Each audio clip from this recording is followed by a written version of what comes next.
जय राधा माधव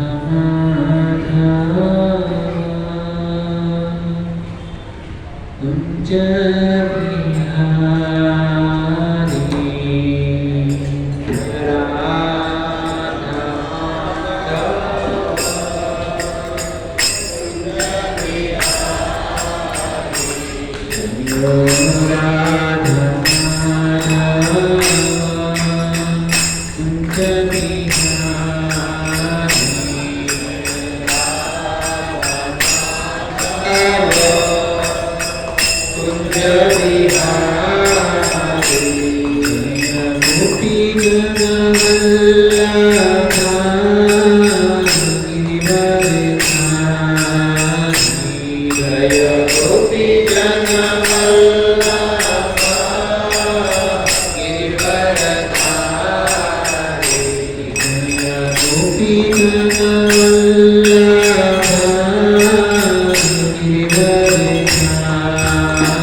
Jaya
सिद्धांत सरस्वती गोस्वामी महाराज की, भक्ति स्वदास बाबा जी महाराज की, भक्ति विनोद ठाकुर की, जगन्नाथ दास बाबा जी महाराज की, श्री गुरु सनातन भट्ट रघुनाथ श्री जीव गोपाल भट्ट दास रघुनाथ शरण स्वामी प्रभुगण की, नामाचार्य श्री हरिदास ठाकुर की, श्री श्री राधा बिहारी भगवान की, जगन्नाथ प्रभु सुभद्रा महारानी की, गौर निताय की, अनंत कोटि वैष्णव वृंद की, दाई गौर प्रेमानंदे।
मोघारविन्दे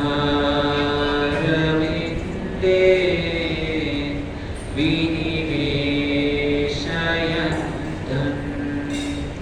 पाटस्य भद्रस्य उदेशयानम् पादं मुकुन्द मनसा स्मरामि श्रीकृष्ण गोविन्द हरे मुरारे हे नाथ नारायण वासुदेव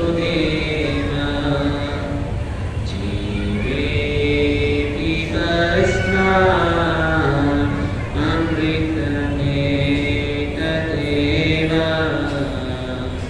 गोविन्द नामो धर्माधमेति गोविन्द नामो धर्माधमेति।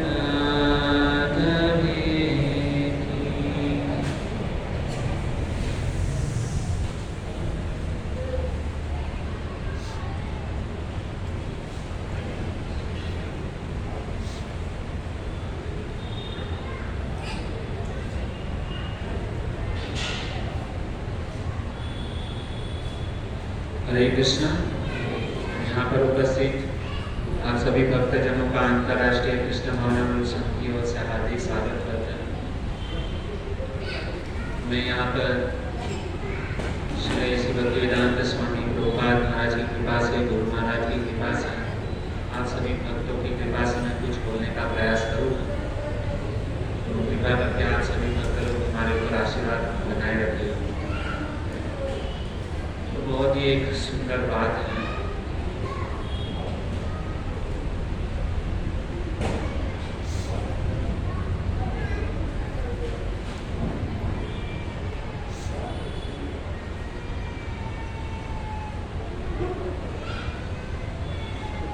तो किसी ने बहुत ही सुंदर बात कही है कि ईश्वर का भक्त होने का यह मतलब नहीं है, ईश्वर का भक्त होने का यह मतलब नहीं है कि तुम यदि गिरोगे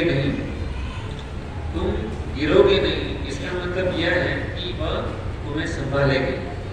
जब भी हम गिरेंगे तो हम कभी कभी यह सोचते हैं कि ईश्वर हमको संभालेंगे, लेकिन जब हम गिरते हैं ना तो ईश्वर हमेशा हमको क्या करते हैं, संभालते हैं, हमारी रक्षा करते हैं।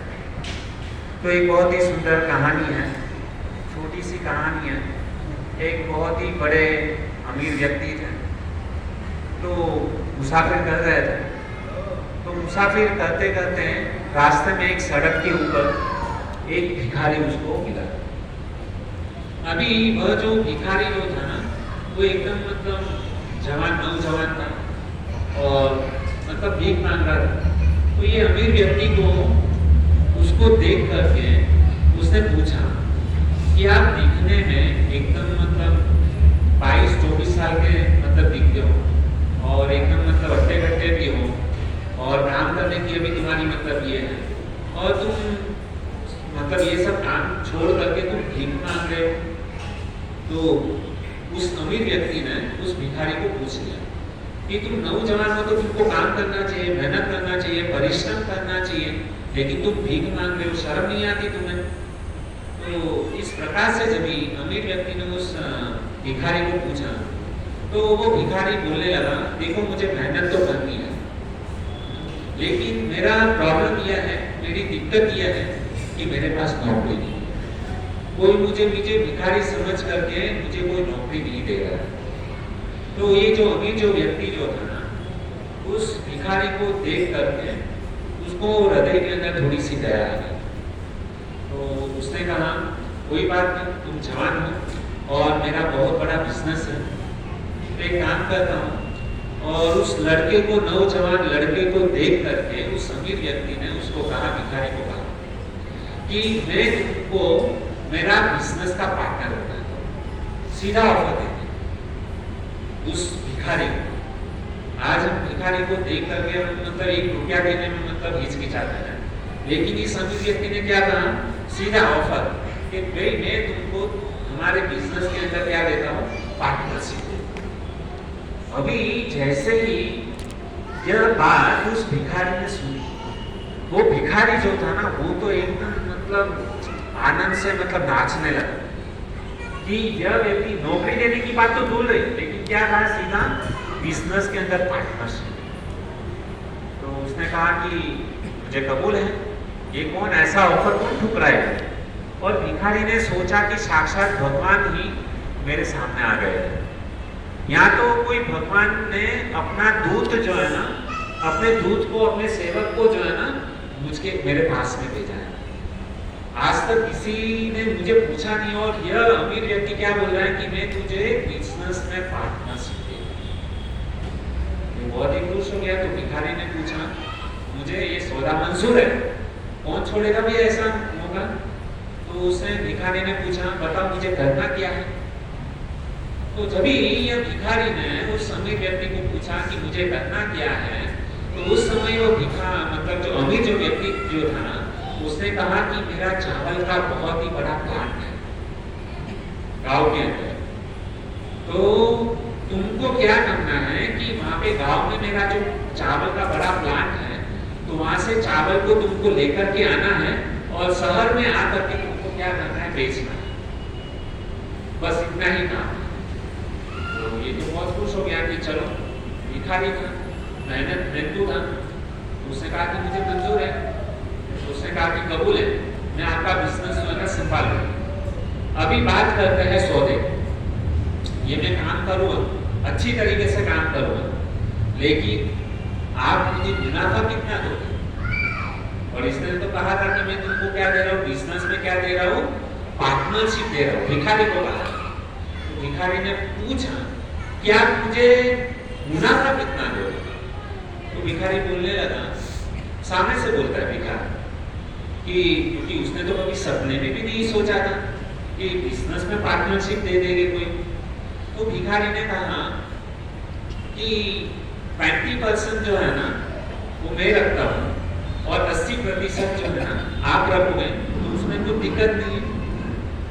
मन ही मन सोच रहा था भिखारी। उसने कहा कि शायद ही ज्यादा हो सकता है। उसने कहा कि काम करते हैं कि आप जो है ना मतलब 10% जो है ना वो मुझे दे दो और 90% आप रखो करके। किसने कहा? भिखारी ने। बाद में वह जो अमीर जो व्यक्ति जो था ना, उसने वो भिखारी के सर के ऊपर हाथ घुमाते हुए कहा, देखो भैया मैंने तुमको पार्टनरशिप दी है और तुमको देख करके मुझे ऐसा लगता है कि तुम ज्यादा मेहनतू हो, तो एक काम करते हैं, आप जो है ना मुझे केवल 10% देना, 90% प्रॉफिट जो भी होगा ना, 90% मुनाफा आप रखना। किसने कहा? उस अमीर व्यक्ति। किसको? भिखारी। ऐसी ऑफर कोई दे सकता है क्या? 90% मुनाफा किसको मिलने वाला है? भिखारी को। और 10% केवल उसमें से जो बचे ना वो केवल आप मुझको देना। भिखारी तो और भी खुश हो गया। अभी वो भिखारी जो है ना, वो अमीर जो सेठ जो था ना, उसके चरणों में गिर गया कि वाकई में हकीकत में आप जो है ना कोई सामान्य इंसान नहीं हो, आप नक्की जो है ना भगवान के द्वारा भेजे गए क्या हो, कोई दूत हो, कोई सेवक हो, कि इतनी बड़ी अपॉर्चुनिटी जो है ना आप मुझे दे रहे हो। तो लिखा पट्टी हो गई फाइनल। अमीर व्यक्ति ने कहा कि केवल मुझे 10% देना, मेरा तो बहुत बड़ा बिजनेस है, आप मुझे 10% दोगे, उसमें मैं खुश रहूंगा। 90% प्रॉफिट जो है ना मुनाफा आपका है। एकदम तय हो गया। तो ये दूसरे ही दिन से यह जो भिखारी जो था ना, वो तो मेहनत इतना मतलब लगन से काम करने लगा, इतनी मेहनत की, दूसरे दिन से ही काम पे लग गया। सीधा गांव में गया, वहाँ पे जहाँ पे चावल की उसकी जो खेती थी, उसमें से चावल मतलब जैसे मतलब निकला, वो प्लांट में मशीनरी से एकदम क्लीन होके आया। और यह जो भिखारी जो था ना, वो क्या करने लगा कि वो गांव में से चावल लाता और शहर में जाकर के उसको बेचता। पहले ही अच्छा खासा मुनाफा उसको। और क्या तय हुआ था कि 1 महीने के बाद जो भी मुनाफा होगा उसका केवल 10% अमीर व्यक्ति को देना है और 90% मुनाफा जो है ना उस भिखारी को। तो पहले ही दिन अच्छा मुनाफा हो गया। ये तो भगवान का शुक्रिया अदा करने लगा कि धन्यवाद, आपने मुझे मतलब इतना सुंदर अवसर दिया और मैं भिखारी था और आज मतलब मुझे पार्टनरशिप मिल गई और ज़्यादा मेहनत करने लगा। दूसरे दिन तीसरे दिन ऐसा करते करते 1 महीना बीत गया। जैसे 1 महीना बीता ना तो अभी वो नजदीक आ रही थी डेट, परसेंटेज ऑफ प्रॉफिट वो शेयरिंग करना था, 10% उस अमीर व्यक्ति को देना था और 90% इसको मिलना था। तो धीरे धीरे करके इसने बहुत मेहनत किया, बहुत मेहनत किया। 1 ही महीने में उसने अच्छा खासा जो है ना पैसा कमाया। अभी बात आ गई यहाँ पर प्रॉफिट देने की। अब ये जैसे पैसा आता है, देखो जो व्यक्ति मेहनत करता है ना, मेहनत करने के जिसको मेहनत करना है उसके लिए काम की कमी नहीं है, भले कितनी ही मंदी क्यों ना, मार्केट ऊपर नीचे कितना भी क्यों ना। लेकिन जिस व्यक्ति को मेहनत करना है, काम करना है ना कहीं से उसको काम मिल ही जाता है। कौन से व्यक्ति को काम नहीं मिलता पता है? जो कुछ करना नहीं चाहते हैं, बस मतलब शॉर्ट टाइम में बड़ा पैसा कमाना चाहते हैं। मैं 1 दिन में लखपति बन जाऊं, 1 दिन में करोड़पति बन जाऊं। तो ऐसे लोगों को काम नहीं मिलता। वो केवल सोचते हैं कि मैं कैसे करोड़पति हूँ। सोचने से आदमी करोड़पति नहीं बनता है, मेहनत करना पड़ता है, अपना दिमाग घसना पड़ता है, तब जाकर के क्या पैसा मिलता है। तो इसने अच्छा खासा मेहनत किया, ईमानदारी से काम किया। लेकिन जैसे जीवन के अंदर हमारे पास में जब भी पैसा आने लगता है ना तो हमारे सोच बदल जाती है। पहले दिन में क्या तय हुआ था कि 10% मुनाफा जो है ना उस अमीर व्यक्ति को देना है। डेट नजदीक आ गई तो ये सोचने लगा मैं 10% मुनाफा उस अमीर आदमी को क्यों दूं? सारी मेहनत तो मैंने की है, ईमानदारी से काम मैंने किया है, सब कुछ किया करा है मैंने किया, तो मैं 10% में क्यों उसको दूं? तो इसकी नीयत जो है ना बिगड़ने लगी, ये सोचने लगा। और 1 महीना बीत गया और जैसे ही 1 महीना बीता ना तो वो अमीर व्यक्ति जो है ना उस भिखारी के पास में वापस आया और उसको कहने लगा शर्त के अनुसार कि चलो लाओ मेरा 10% प्रॉफिट मुझे दे दो वापस। तो यह जो भिखारी जो था ना उसने तो बहुत सारा पैसा कमाया था, लेकिन उसकी नीयत बिगड़ गई। उसने कहा कि देखो सेठ जी, अभी क्या है कि ये महीने जो है ना मेरा पहला ही महीना था और फसल जो है ना इतनी खास पकी नहीं, चावल जो है ना अच्छी तरीके से पीका, मतलब जो आना चाहिए वो आया नहीं और बिजनेस में थोड़ा घाटा चल रहा है, थोड़ा नुकसान हो गया है। तो इस महीने मैं आपको मुनाफा नहीं दे पाऊंगा। आप अगले महीने जब भी आओगे ना तभी आपको मैं आपका 10% प्रॉफिट जो है ना अगले महीने दूंगा। अभी ये अमीर आदमी जो है ना वो जो बुद्धिशाली था उसने कहा जब तक मुझे पता है, मैं इतने सालों से मैं व्यापार करता हूँ, आज तक व्यापार में मुझे कभी भी नुकसान नहीं हुआ और मुनाफा की डेट आ गई और तुम मतलब परसेंटेज शेयरिंग करना ना और तुम बोले कि नुकसान हुआ है करके, और मुझे पता है कि तुम प्रॉफिट देने में टकरा रहे हो, तुमको प्रॉफिट मुझे देना नहीं है और मुनाफा तो 100% हुआ है और मैं तो मतलब शर्त के अनुसार केवल 10% मांग रहा हूँ, लेकिन आप वो भी देने के लिए मना कर रहे हो करके।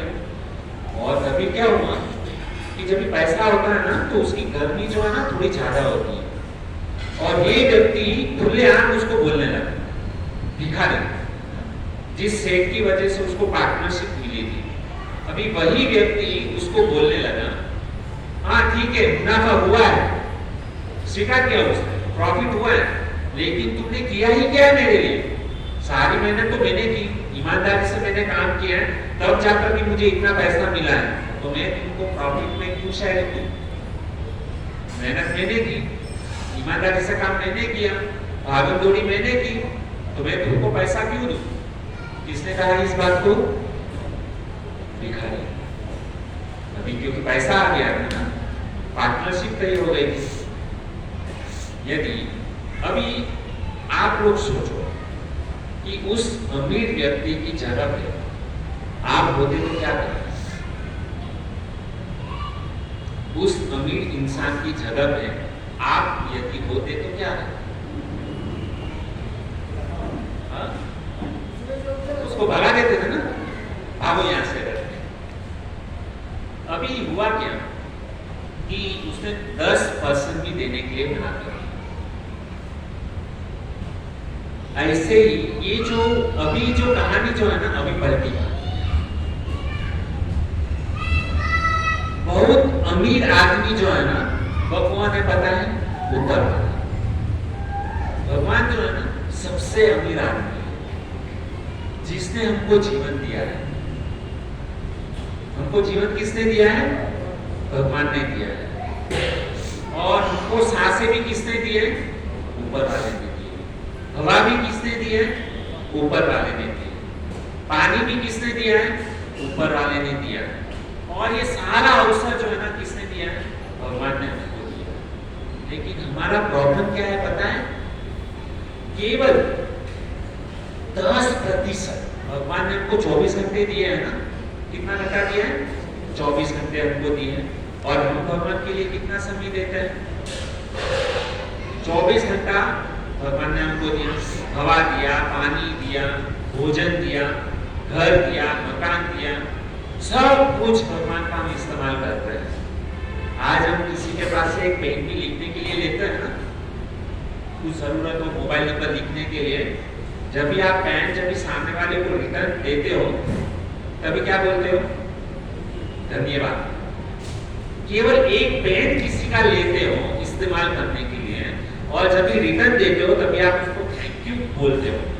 लेकिन भगवान ने हमको इतना सब कुछ दिया, लेकिन फिर भी 24 घंटे हमको भगवान ने दिए हैं, लेकिन फिर भी केवल 10%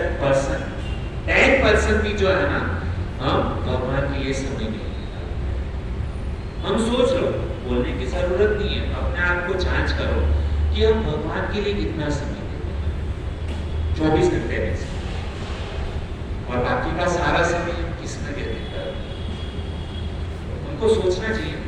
ये कहानी उस अमीर व्यक्ति की, भिखारी की नहीं है। वास्तविक में ये कहानी जो है ना, हमारी और आपकी है। उसकी जगह पर हम अपने आप को रखें। और भगवान ने इतना सब कुछ दिया ना, उसके बाद भी हम क्या बोलते हैं उस भिखारी की तरह? आपने हमारे लिए किया ही क्या है? बस केवल इस पृथ्वी के ऊपर थोड़ा सा जीवन दे दिया, बाकी किया क्या आपने? हम भगवान को यही बोलते हैं ना, भगवान सब कुछ दे रहे हैं, लेकिन फिर भी भगवान को गाली देते हैं। जब भी मुसीबत आ जाती है, नुकसान हो जाता है, तभी भगवान को बोलते हैं मैंने तेरे लिए इतना सब कुछ किया, लेकिन तूने मेरे लिए क्या किया? तो ये हमारा प्रश्न। उस भिखारी की तरह हम भी मतलब बोलते हैं ना, ये क्या है? तो भक्तों कि भगवान ने इतना जब भी सब कुछ दिया, हाथ पैर सब कुछ, हमारा परिवार अच्छा है, मकान दिया, पैसे दिए, धन दिया, दौलत दिया, तो क्या हमारा कर्तव्य नहीं बनता है कि भगवान ने इतना सुंदर जीवन दिया, तो कुछ समय 24 घंटे में से 10% नहीं, केवल 5% जीवन भी, 5% 24 घंटे में से 5% भी यदि हम जीवन भगवान के लिए निकालें, तो भगवान बहुत खुश हो। हम 84 लाख योनि में भटकते आए हैं, और 84 लाख योनि भटकने के बाद में हमको सुंदर मनुष्य जीवन भगवान ने हमको दिया है। और उस मनुष्य जीवन प्राप्त करके हम क्या करें? सोचना चाहिए। कुछ समय तो ऐसा निकालो, कुछ ज्यादा नहीं, केवल 5%। हम महीने में बहुत सारा धन कमाते हैं, कोई लोग 25,000 कमाते हैं, कोई 50,000 कमाते हैं, कोई लाख कमाते हैं, कोई 10 लाख कमाते हैं, कोई करोड़ कमाते हैं, सब लोग पैसे कमाते हैं। तो हमको शास्त्र ये कहता है कि हमको हमारी कमाई में से 10% कमाई जो है ना, भगवान के लिए अच्छे कार्य करने के लिए निकालनी चाहिए, और तब जाकर के हमारा हमारा जो धन जो है ना वह शुद्ध हो। यदि हम हमारी कमाई का 10% छोड़ो, केवल 5% यदि आपने भगवान के लिए निकाला ना तो भगवान खुश हो जाए, वो आपका सारा धन जो है ना वह शुद्ध हो जाएगा।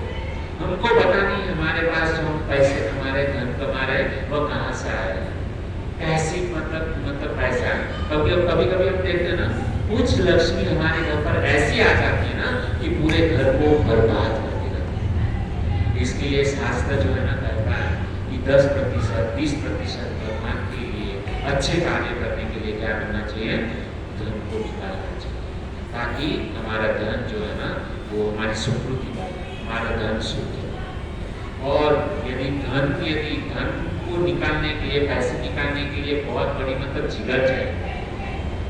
जिगर नहीं चलती है किसी को दान देने के लिए, 100 रुपया भी उनको देने के लिए जो है ना नहीं आता है। पैसे मत तो कोई बात नहीं, लेकिन हम आपसे केवल आपका समय मांगते हैं, हमको कुछ नहीं चाहिए, केवल आपका समय।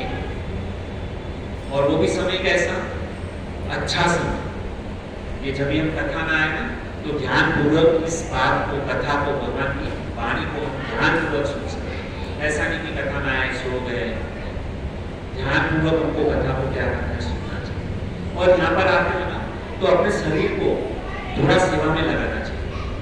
ऐसी सेवा में लगाना चाहिए, यहाँ पे बहुत सारी सेवा होती है। यदि किसी के पास समय है तो थोड़ा 7:30 पौने 8 बजे आ जाइए। यहाँ पर क्या है, चटाई बिछाने की सेवा होती है, बाद में बहुत सारा स्पीकर ऊपर से लाना होता है, ये भगवान के स्पीकर जो है ना उसको लगाना होता है। छोटी सी सेवा, छोटी सेवा यदि आप जीवन में करोगे ना, आगे चल करके वो आपको बहुत बड़ा फल दे सकते। अभी से कुछ नियम बनाना चाहिए कि मैं प्रोग्राम में चाहता हूँ तो यहाँ से कुछ न कुछ जो है ना अच्छी बातें को सुनकर निकला जाए, कुछ ऐसा कार्य करो भगवान के लिए, भक्तों के लिए। ये छोटी जो सेवा जो है ना आगे चल करके हमारे बच्चे लोग भी हमको देख करके सीखेंगे कि नहीं, भगवान के लिए हमको कुछ समय निकालना चाहिए, भगवान के लिए कुछ सेवा करना चाहिए।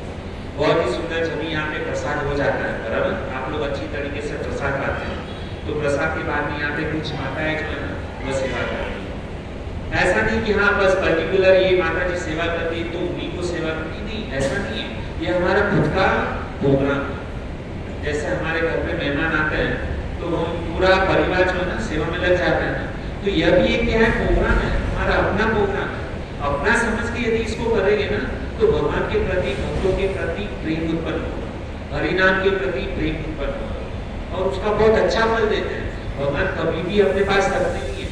भगवान से छोटी सी गाय के दाने जितने भी यदि हम सेवा करते हैं ना तो भगवान क्या समझते हैं, पहाड़ जितनी सेवा। भगवान क्या समझते हैं, इसने बहुत बड़ी सेवा जो है ना मेरे लिए की। संसार में कोई भी व्यक्ति ऐसा मानेगा? हमने कितना पहाड़ जितनी सेवा करते हैं, पूरा जीवन उसके लिए बिता देते हैं, लेकिन फिर भी वो समाज वाले जो है ना हमको गाली नहीं देते। तुमने मेरे लिए किया क्या? हमने पूरा जीवन दे दिया, लेकिन फिर भी वो क्या बोलते हैं, तुमने हमारे लिए क्या किया? यही सुनना पड़ता है। लेकिन भगवान कभी भी ऐसा नहीं बोलते, भाई तुमने मेरे लिए क्या किया। थोड़ी सी सेवा, छोटी सी सेवा भी जो है ना भगवान क्या बोलते हैं, बहुत बड़ी सेवा।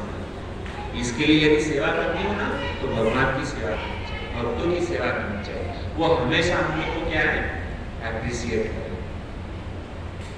तो भक्तों यहाँ पे बहुत सारी सेवा होती है, बर्तन जो भी थाली जो होती है ना तो उसको सफाई करने की सेवा होती है। तो सबको थोड़ी यदि सेवा करेंगे ना तो ये प्रोग्राम बहुत अच्छी तरीके से चलेगा और इसे भगवान प्रसन्न करें। दूसरे के लिए नहीं, हमारे खुद के लिए हमको क्या करना चाहिए। इससे क्या होगा पता है, हमारे हृदय का शुद्धिकरण।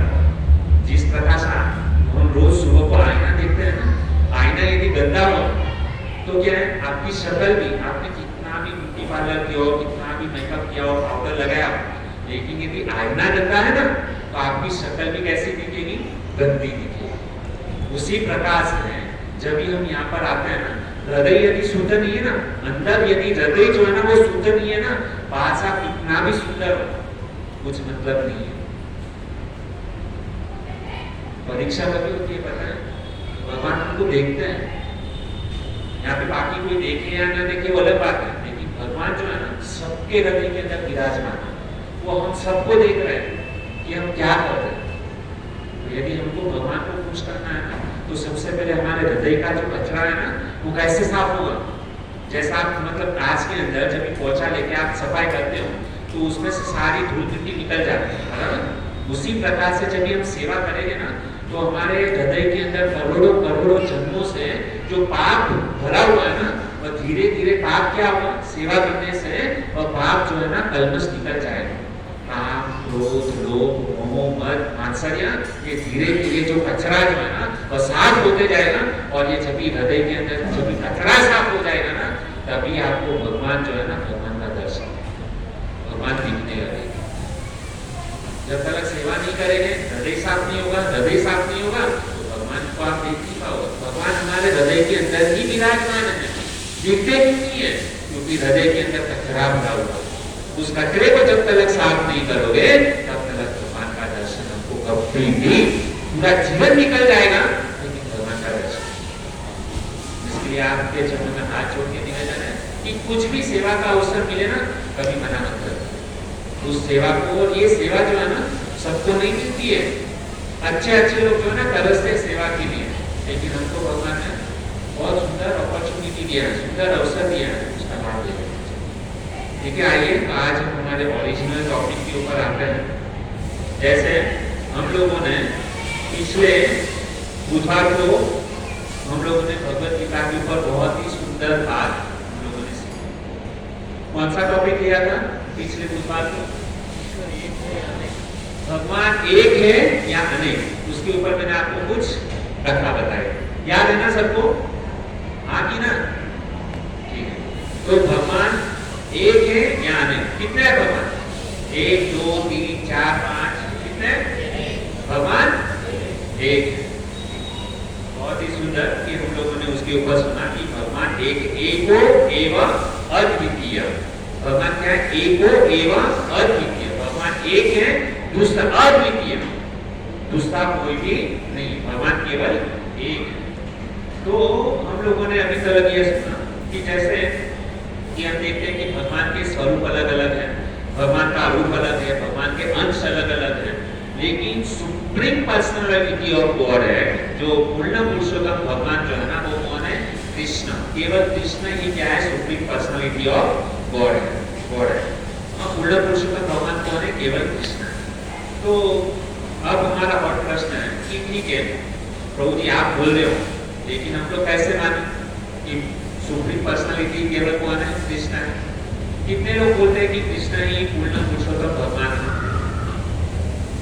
अभी तो यहाँ पे सब लोग हाथ ऊपर कर रहे हैं, लेकिन जब घर पे जाएंगे तभी अरे प्रभु जी हाँ, यहाँ पे तो हमको अच्छा दिखाने के लिए आप बोल दोगे कि हाँ प्रभु जी कृष्ण ही भगवान है, लेकिन घर पे जाएंगे तभी हम लोग बोलेंगे अरे ये तो मतलब कृष्ण के भगत है ना, इसके लिए वो केवल मतलब कृष्ण कृष्ण बोलते हैं, तो जो हमको जो ठीक लगे ना वही हम करते हैं।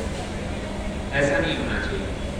ये जो भगवान की मतलब जो बोलते हैं कृष्ण है, तो भावुकता से इसको स्वीकार नहीं करना है। चलो मैंने बोल दिया इसके लिए कृष्ण भगवान है, नहीं, हमको हमारी बुद्धि भी चलानी चाहिए, हमको मतलब कुछ प्रमाण होना चाहिए, कुछ साबिती होनी चाहिए कि कृष्ण ही भगवान है। एक बार जो है ना हमारे स्कूल के प्रभु जी है जिनका नाम है लाल मित्रो, तो एक बार उन्होंने मीरा रोड में उनकी कथा की, तो वो बता रहे थे उन्होंने बहुत ही सुंदर 7 दिन की कथा की, और बहुत ही जैसे हम यहाँ पर स्लाइड जो है ना वीडियो मतलब ये स्लाइड के द्वारा प्रोजेक्टर के द्वारा बताया प्रभु जी ने कि कृष्ण ही भगवान है, सुप्रीम पर्सनालिटी गॉड है, पूर्ण पुरुषोत्तम भगवान कृष्ण है। बहुत ही अलग अलग शास्त्रों के उदाहरण के द्वारा उन्होंने साबित किया कि कृष्ण ही भगवान है। तो जैसी कथा खत्म हुई ना, तो 2 बुजुर्ग महिला वो आपस में बातें कर रही, तो प्रभु जी बता रहे थे कि उन्होंने मतलब उनकी कथा खत्म हो गई ना, तो उनकी बात जो है ना सुनी, वो गुजराती थी, गुजराती महिला थी। तो दोनों वो औरतें जो है ना बुजुर्ग महिला बातें कर रही थी, अपने गुजराती में बात कर रही थी, अरे ये तो છે ને કૃષ્ણના ભગત છે ને એટલે એનું ઉચુરા છે, આપણે જે કરતા હોય ને એ જ કરવાનું, આમાં આપણે કોઈ મગજમારીમાં પડવાનું। मतलब इतना सुंदर मतलब प्रवचन दिया, कथा सुनी, प्रसाद खाया, उसका परिणाम क्या निकला? भाई हम तो जो करेंगे ना वही, हम कभी सुधरने वाले वाले की तरह अड़िग है, आपको चाहे जो बोलना है वो बोलो, हम कभी नहीं सुनते। प्रवचन में आगे ऐसा नहीं होना चाहिए। यदि आपको कुछ नहीं समझ में आता है तो बिंदास से हाथ ऊपर करके पूछ सकते हो, प्रभु जी आप ये जो बोल रहे हो बात हमको समझ में नहीं आ रही है, ये गलत बात है। हम शास्त्र के द्वारा हम आपको प्रमाण दे रहे हैं। यदि आपको कुछ बोलना है तो माइक आपको हाथ में दे सकते हैं कि नहीं प्रभु जी आप जो बोल रहे हैं गलत है, लेकिन यहाँ पे प्रूफ करो, प्रमाण मतलब चाहिए कि नहीं क्यों हम गलत है और हम सही है, तो हम प्रमाण दे रहे हैं आपको। शास्त्र के विविध शास्त्र के द्वारा, एग्जाम्पल के द्वारा हम आपको बता रहे हैं ना कि कृष्ण भगवान है, लेकिन फिर भी हम एक्सेप्ट नहीं करते और बाद में मंच के पीछे बोलते हैं कि नहीं कृष्ण भगवान नहीं, ये तो अपना ही ऊंचा रखते हैं, ये इस्कॉन वाले हैं ना, ये हरे कृष्ण वाले हैं ना, ये इसके लिए वो वहां पे जाते हैं, इसके लिए उनका भगवान मानते हैं। ऐसा नहीं, भावुकार से कुछ भी हमको स्वीकार नहीं करना। तो आइए आज हम समझते हैं कि भगवान कौन है। यह प्रश्न मतलब ये समझने का प्रयास करते हैं कि भगवान कैसे होते हैं, भगवान कौन हो सकते हैं, तो उसकी कुछ परिभाषा। तो मैं आज आपके सामने 11 प्रमाण जो है ना प्रस्तुत करूंगा, जिसके द्वारा हम समझ सकते हैं कि कृष्ण ही भगवान है। तो उसमें से सबसे पहला प्रमाण जो है मैं आपको बताना चाहूंगा।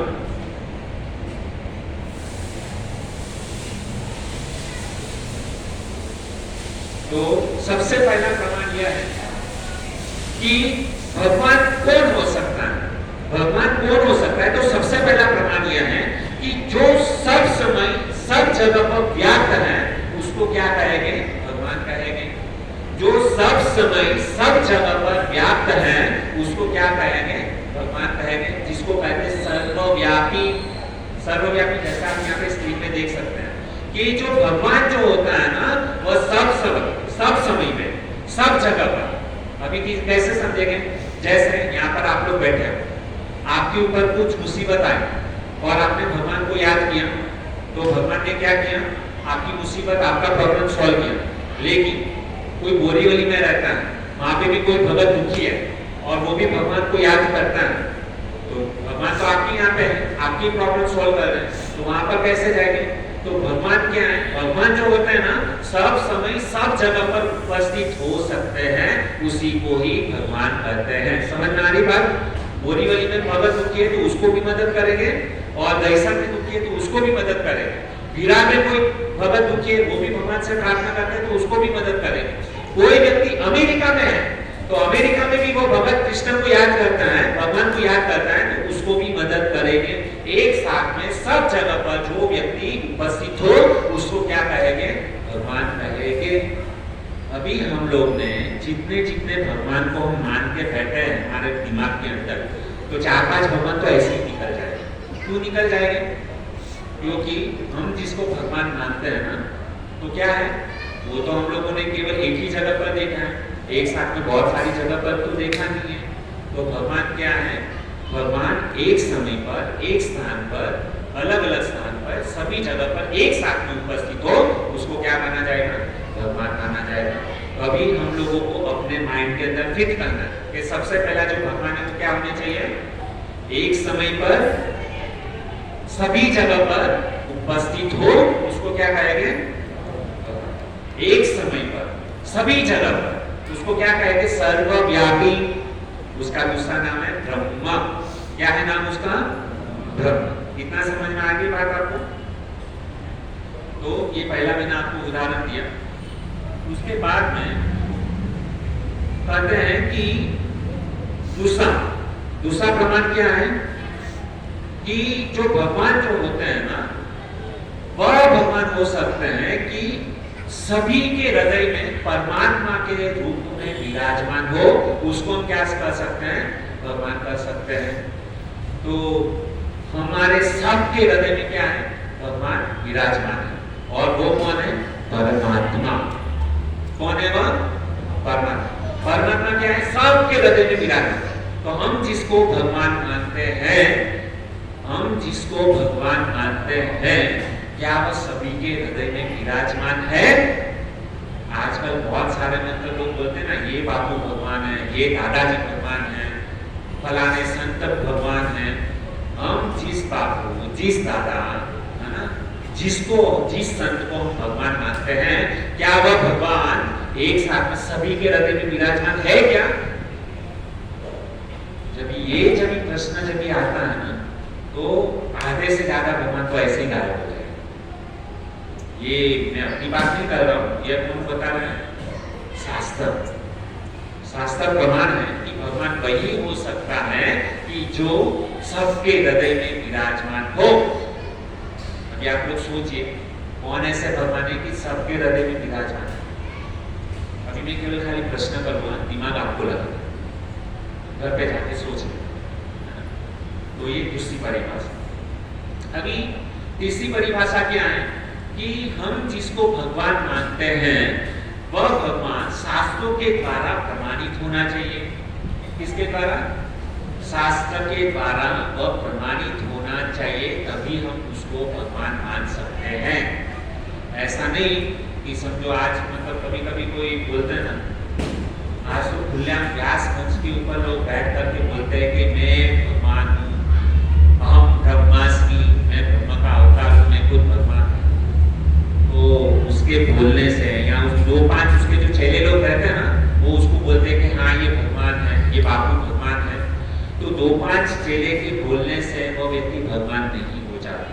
यदि भगवान है तो शास्त्र के द्वारा वो प्रमाणित होना चाहिए, सचोट प्रमाण होना चाहिए, शास्त्र में उसका वर्णन होना चाहिए कि यह व्यक्ति क्या है, भगवान है, तभी उस व्यक्ति को भगवान स्वीकार कर सकते हैं। बात समझ में आ रही है? ये तीसरा प्रमाण। चौथी बात आपको बताना चाहूंगा कि भगवान वही हो सकते हैं कि सभी के मूल स्रोत होने चाहिए। सभी के मूल स्रोत होने चाहिए। ये कैसे समझ सकते? सभी के स्रोत, सभी के मूल जो है ना, वह कौन होना चाहिए? भगवान। कैसे समझेंगे इसको? कि समझो आपके पिताजी कौन है? आपके पिताजी हैं, बराबर? उसके पिताजी हैं, उसके पिताजी हैं, तो उसका अंतिम स्रोत जो है ना, उसका एंड है ना, वो भगवान होना चाहिए। समझ में आ रही क्या बात कर रहा हूँ?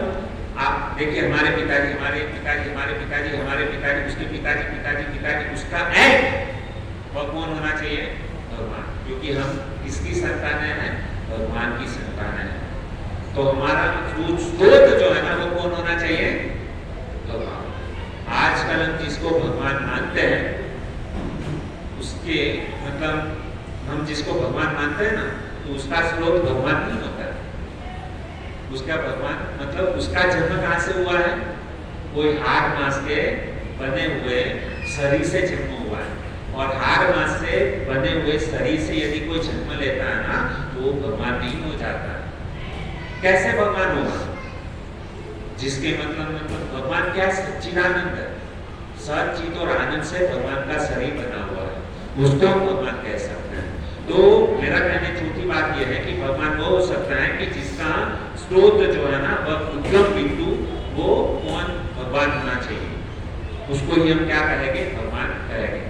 पांचवी बात मैं आपको बताना चाहूंगा कि भगवान उसको ही कहेंगे कि जो भगवान जो है ना, वो पूर्ण है। भगवान क्या है? पूर्ण। पूर्ण यानी जैसे ईशोपनिषद के अंदर बहुत ही सुंदर एक श्लोक है, ओम पूर्णमदा पूर्णमेवावशिष्यते, ओम पूर्णमदा पूर्णमिदं पूर्णमेवावशिष्यते, पूर्णस्य पूर्णमादाय पूर्णमेवावशिष्यते। तो ये जो पूर्णमद, भगवान क्या है? पूर्ण। भगवान क्या है? कंप्लीट। भगवान क्या है? पूर्ण है। भगवान कभी अपूर्ण नहीं हो सकते। तो इसको कैसे समझेंगे? कि समझो आपके पास में 1 लाख रुपया है और आपके पास किसी ने 50,000 रुपया मांगा, बराबर? आपके पास कितना है? 1 लाख रुपया है। आपके पास से किसी ने 50,000 रुपया मांगा, तो आपके पास में कितना बचा? 50,000 रुपया बचा, बराबर? तो ये क्या हो गया? अपूर्ण। आप पूर्ण नहीं हो गए, क्योंकि आपके पास लाख रुपया था, आपने किसी को 50,000 दे दिया, तो आपके 1 लाख में से पैसा आधा हो गया, तो आप क्या हो गए? अपूर्ण। तो भगवान क्या है? पूर्ण है। भगवान अपूर्ण नहीं है। तो पूर्ण किसको कहेंगे?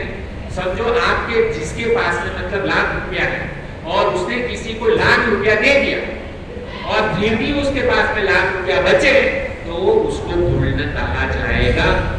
समझ में आ रहा है क्या बता रहा हूं? आपके पास में लाख रुपया है और आपने यदि किसी को लाख रुपया दे दिया फिर भी आपके पास में लाख रुपया बचता है तो आप भगवान हो। ऐसा हो सकता है क्या? नहीं। आप यदि किसी को पैसा दे दोगे तो आपके पास में पैसा कम हो जाएगा। तो ये अपूर्ण चीज हुआ। अपूर्ण वस्तु कभी भी पूर्ण नहीं हो सकती। और भगवान के पास में ऐसा नहीं है। भगवान क्या है? भगवान को मतलब खजाना है उसके पास में। भगवान हमारे इतने सारे जीवों को इतने सालों से बहुत कुछ धन संपत्ति दे रहे, लेकिन भगवान का भंडारा कभी खाली हुआ नहीं। हम यदि रोज उस प्रकार से यदि मतलब किसी को दान देना चालू करें तो एक दिन ऐसा आएगा कि आपका पूरा मतलब क्या है, रास्ते पे आ जाएगा, भिखारी बन जाएगा। तो कभी भी अपूर्ण चीज पूर्ण नहीं हो सकती। तो जो भगवान है वह क्या है? पूर्ण। पूर्णस्य पूर्णमादाय पूर्णमेवावशिष्यते। तो ये पांचवी योग्यता यह है। छठी योग्यता क्या है? तो छठी में भगवान मतलब बताते हैं, वेद व्यास जी जो है ना बहुत ही सुंदर, मतलब वेद व्यास जी के पिता उनका नाम है पराशर ऋषि। और पराशर ऋषि जो है ना बहुत ही सुंदर बताते हैं। तो सबसे पहले ये समझते हैं कि यदि हम लोगों को प्राइम मिनिस्टर के बारे में यदि मतलब जानना है, प्राइम मिनिस्टर कौन है, यदि ये जानना है तो सबसे पहला उनके कार्य को जानना पड़ेगा कि प्राइम मिनिस्टर का कार्य क्या होता है। जब तक आप उसके कार्य को नहीं जानोगे तब तक आप प्राइम मिनिस्टर होने को नहीं जान सकते। समझ में आ रहा है? सबसे पहले प्राइम मिनिस्टर को जानने के लिए उसका कार्य समझना जरूरी है, तभी हम प्राइम मिनिस्टर के बारे में जान सकते हैं। तो उसी प्रकार से यहाँ पे भगवान की कुछ परिभाषा है। भगवान किसको कहते हैं? तो बहुत ही सुंदर पराशर ऋषि, जो वेद व्यास जी के जो पिताजी जो है ना, वो पराशर ऋषि बहुत ही सुंदर मतलब कहते हैं विष्णु पुराण के अंदर 6.5.47 6.5.47 के अंदर पराशर मुनि जो है ना विष्णु पुराण के अंदर भगवान की परिभाषा बताते हुए कहते हैं कि भगवान किसको कहते हैं। तो बहुत ही सुंदर बताते हैं, ऐश्वर्यस्य समग्रस्य वीर्यस्य यशस्स्य ज्ञानवैराग्यश्चैव शरणं भंग इति गुणा। बहुत ही सुंदर वेद व्यास जी ने वेद व्यास जी के पिता पराशर ऋषि भगवान शब्द की परिभाषा बताते हुए कहते हैं कि भगवान किसको कहेंगे? तो जो भगवान जो होते हैं ना उसके अंदर 6 ऐश्वर्य होने चाहिए। कितने ऐश्वर्य? 6। वो कौन सा ऐश्वर्य आप यहाँ पे फोटो में देख सकते हैं। तो भगवान के अंदर सबसे पहला क्या होना चाहिए? जो भगवान जो होता है ना सबसे क्या होता है? सुंदर दिखता है। सौंदर्य जिसके अंदर पूर्ण मात्रा में हो उसको क्या कहेंगे? भगवान कहेंगे। दूसरा क्या है कि जिसके पास में संपूर्ण बल, वह कभी किसी से परास्त न हुआ हो, उसको क्या कहेंगे? भगवान कहेंगे। ये दूसरी क्या क्या? तीसरा भगवान कौन हो सकता है? कि जिसके पास में विपुल मात्रा में क्या हो? धन संपत्ति हो, उसको क्या कहेंगे? भगवान कहेंगे। संपूर्ण धन। उसके बाद में जिसके पास में बहुत सारा मतलब क्या हो? ज्ञान का भंडार हो, उसको क्या कहेंगे? भगवान। जिसका ज्ञान कभी खत्म नहीं होता है उसको क्या कहेंगे? भगवान कहेंगे। उसके बाद में पांचवा चीज जो है, जिसका यश, जिसकी ख्याति पूरे ब्रह्मांड में, पूरे विश्व भर में जिसकी ख्याति हो, उसको हम क्या कहेंगे? भगवान कहेंगे। छठी परिभाषा कि जिसका मतलब जो सबसे ज्यादा वैराग्य हो, जिसके पास में सबसे ज्यादा वैराग्य हो, वही भगवान कहलाने के लिए लायक है। तो ये 6 ऐश्वर्य जिसके पास में विपुल मात्रा में है, उसी को ही हम भगवान स्वीकार कर सकते हैं। तो मैंने आपको मतलब ये 5 बराबर 5 मैंने पहले बताया और ये 6, तो टोटल 6 और 5 मिलकर के कितनी हो गए? 11 हो गए। तो ये 11 योग्यता जिसके अंदर, जिसके पास में है, वही हम उसी व्यक्ति को हम क्या मान सकते हैं? भगवान मान सकते हैं। समझ में आ रहा है दोस्तों क्या बोल रहा हूँ? अभी हम यहाँ पर हमारा टॉपिक को खत्म करते हैं। आने वाले दिनों के अंदर देखेंगे, जैसे मैंने 11 योग्यता बताई ना, तो उसमें और थोड़ी गहराई से हम इसके बारे में जानने का प्रयास करेंगे। अभी जो है ना बहुत ही महत्वपूर्ण टॉपिक हमारा चालू हो रहा है। अभी तक हम लोगों ने जितना भी प्रवचन सुना ना, तो बहुत ही मतलब इसी प्रवचन था, लेकिन अभी थोड़ी शास्त्र की गहराई की बातें आ रही। अभी हमको थोड़ा हमारा दिमाग लगाना पड़ेगा, बुद्धि लगानी पड़ेगी, तभी हम क्या है इस प्रवचन को समझ पाएंगे। क्योंकि बहुत ही हॉट प्रश्न जो है ना हमारे सामने है। कि भगवान की परिभाषा, भगवान किसको कहते हैं। तो ये हम बहुत ही सुंदर तरीके से, अच्छी तरीके से शास्त्र के प्रमाण द्वारा हम इनको जानने का प्रयास करेंगे। तो सबसे पहले हमने क्या देखा कि भगवान कौन हो सकते हैं। तो सबसे पहले भगवान कौन हो सकते हैं कि जो सब समय सब जगह पर एक साथ में जो दिखते हैं उसको क्या कहेंगे, भगवान कहेंगे। दूसरी परिभाषा मैंने भगवान की क्या बताई कि भगवान वो हो सकते हैं कि जो सबके हृदय में विराजमान हो, उसको हम क्या कहेंगे, भगवान कहेंगे। भगवान की तीसरी परिभाषा मैंने क्या बताई कि जो भगवान है उसका शास्त्र के अंदर उसका वर्णन होना चाहिए, शास्त्र में उसका उल्लेख होना चाहिए। जैसे भागवतम है, भगवद गीता है, ईशोपनिषद है, विष्णु पुराण है ना। तो बहुत सारे मतलब जितने भी शास्त्र हैं उसके अंदर भगवान का वर्णन होना चाहिए, तभी हम उसको भगवान मान सकते हैं। चौथी परिभाषा मैंने क्या बताई कि जो भगवान जो होते हैं ना वो सबके मूल स्रोत होते हैं, उसका स्रोत कोई नहीं होता है, उसको हम भगवान मान सकते हैं। पांचवा मैंने क्या बताया कि जो भगवान जो होते हैं ना वो क्या होते हैं, पूर्ण होते हैं। पूर्णमद पूर्णमिदं पूर्णास्य पूर्णमेवा वशिष्यते। भगवान क्या है, पूर्ण है, भगवान कभी भी अपूर्ण नहीं होते। जो व्यक्ति पूर्ण है वही व्यक्ति को आप भगवान मान सकते हो। समझ में आ रहा है। बाद में छठी चीज मैंने क्या बताया, ये 5 चीजें मैंने बताई। अभी छठी चीज पराशक्ति, वेद व्यासी के पिताजी बोलते हैं कि ये 6 कौन से गुण होने चाहिए कि जिसके पास में संपूर्ण बल, जो आज तक कभी भी युद्ध में परास्त न हुआ हो, उसी व्यक्ति को आप भगवान बोल सकते हो। दूसरा, जो व्यक्ति पूरा ब्रह्मांड के अंदर पूरे विश्व में जिसकी यश जो है ना पूरा प्रख्यात है, सब लोग उसको जानते हो, वही व्यक्ति भगवान हो सकता है। ऐसा नहीं खाली 2-5 लोग मतलब जानते हो, यहाँ पर आप लोग मुझे जानते हो, तो केवल खाली मतलब 200-300 लोग जानते हो, उसको भगवान नहीं बोल सकते। भगवान किसको कहेंगे, जिसका यश पूरा विश्व भर में जिसकी ख्याति है, उसी को हम भगवान मान सकते हैं। बाद में तीसरा, जिसके पास बहुत सारा धन संपत्ति है, जिसका भंडार कभी भी मतलब खत्म नहीं होता है ना, तो उसको क्या मानेंगे, भगवान मानेंगे। बाद में चौथा, कि जिसके पास संपूर्ण ज्ञान, जैसे भगवान श्री कृष्ण ने अर्जुन को भगवद गीता का ज्ञान बिना देखे है ना, बिना अभ्यास किए केवल 45 मिनट में 45 मिनट्स में पूरी भगवद गीता अर्जुन को सुना दी, उसको हम भगवान मान सकते हैं। जिसका ज्ञान कभी खत्म नहीं होता है वह व्यक्ति को भगवान मान सकते हैं। ये चौथी योग्यता। पांचवी योग्यता क्या है कि जिसका सौंदर्य भगवान जितना सुंदर और कोई नहीं हो सकता, सबसे ज्यादा ब्यूटीफुल यदि कोई है तो वो भगवान है। जो सबसे ज्यादा दिखने में सुंदर दिखता है उसी को ही हम भगवान मान सकते हैं। अभी आप अपना दिमाग लगाइए कि इस पूरे ब्रह्मांड के अंदर सबसे ज्यादा सुंदर कौन दिखता है ना। तो ये पांचवी।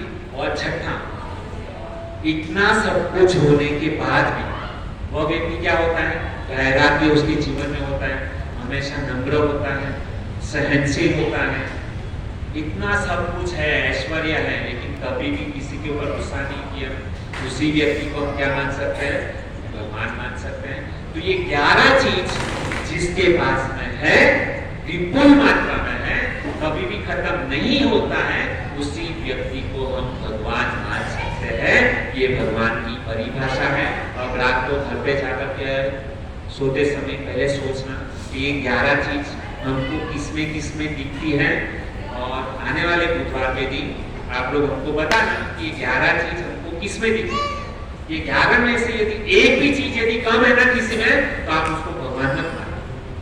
समझ में आ रहा है। ये 11 चीज यदि आपको किसी में दिखती है, वही व्यक्ति भगवान है। समझ में आ गया। हरे कृष्णा। बहुत बहुत धन्यवाद आप सभी भक्तों का। आने वाले दिनों में इसके ऊपर बहुत ही गहराई से चर्चा करेंगे। तब तक आप अपना दिमाग लगाओ, तब तक वो 7 दिन में मेरा दिमाग लगा। बाद में हम डिस्कस के ऊपर आते हैं कि कौन भगवान है, किसको भगवान मानना चाहिए। ठीक है। हरे कृष्ण। अभी हम सब लोग माला निकालें।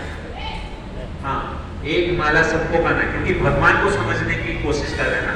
तो इसके लिए जब तक हम भगवान के नाम को जप नहीं करेंगे ना, तब तक भगवान को समझ में नहीं आएगा। तो सभी से निवेदन है, जिसके पास में अपना अपना माला है वो अपने माला के ऊपर जप कर सकते हैं, और जिसके पास में नहीं है यहाँ पर